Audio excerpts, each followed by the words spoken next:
So ayun mga boss, ito yung Evo helmet na actually para sa akin talaga tong helmet na to.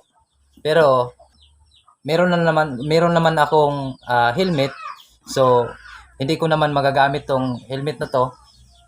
Kaya naisipan kong ibigay ko na lang sa kapatid ko. Wow. So ayun. Parang may naamoy ako hindi maganda. Ah, so ito na mga boss. Oh, Yun. malagi na kabutang Evo helmet. Sorry.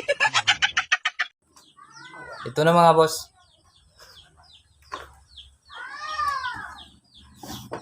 Evo helmet ng nakabutang.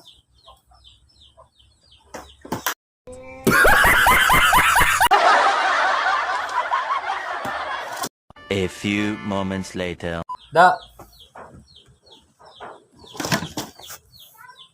It's a prank. Ito daw. Ayan. Ayan mga boss. Wow. Ito yung helmet para sa kanya. So, dual visor din to mga boss. So, dual visor. Ayun. At matulis din yung spoiler. So, ayan.